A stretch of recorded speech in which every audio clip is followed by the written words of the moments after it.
It's starting to feel like we're all here as contestants in a Blair lookalike contest. And I hope I win.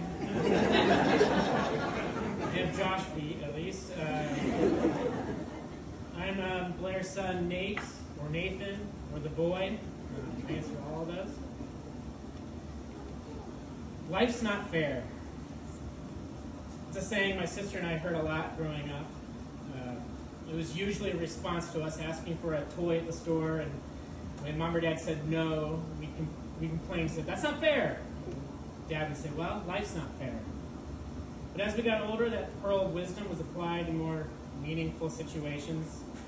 Dealing with bullies at school, losing championship baseball games, death of a beloved pet, or spending an entire basketball season on the bench, even though my dad was the coach. He was right, by the way. Dad believed that life's not fair, and that all we can do is the next good thing to improve our situation. And Dad was always up to something. As a kid, his family nicknamed him the Gray Ghost, based on an old TV show featuring a soldier who used sneaky tactics. And like the Gray Ghost, you wouldn't hear from young Blair for a while, and then suddenly he'd appear out of nowhere, walking by the room, carrying a hammer and some materials, off to go build something. Dad was always up to something, but the mischief he was up to was always good mischief. What happened to Dad was not fair. He was the nicest, most patient, most thoughtful person in the world, and he really did not deserve this. But he knew that life's not fair. So he continued on with an impervious, positive attitude, always looking for the next good thing he could do.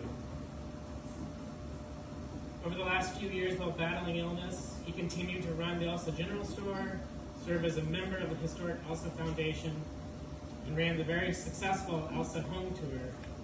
He sort of became the de facto historian for this little village.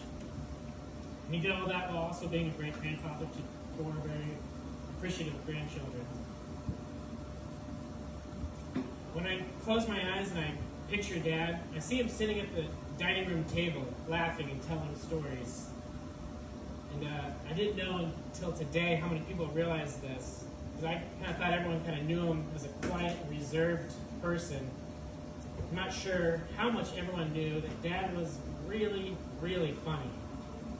He could tell great stories, and he could even perform an iconic Saturday Night Live sketch at a family reunion, which was much to the surprise of the rest of my mom's side of the family.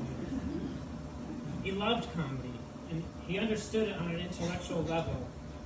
And he loved discussing classic comedy with me. It was one of our favorite topics. And in our house, as people mentioned, we had strict rules about cussing, unless you were quoting classic comedy, and then all was forgiven. And you got extra points if you could recite Clark Griswold's rant from the end of Christmas Vacation. And that's because Dad practically was Clark Griswold. He cared deeply about family, and he went out of his way to give us the most memorable holiday vacations. And he had the same haircut. I think he modeled it after that character. And when life wasn't fair and things went awry, he would just smile and say, "It's all part of the experience, Russ."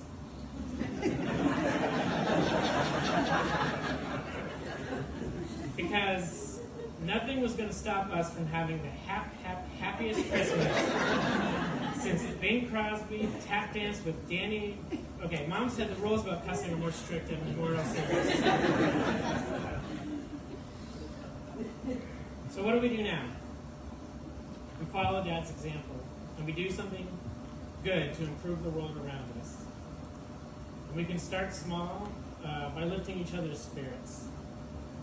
So at this time, I'm going to open it up to everyone in the room.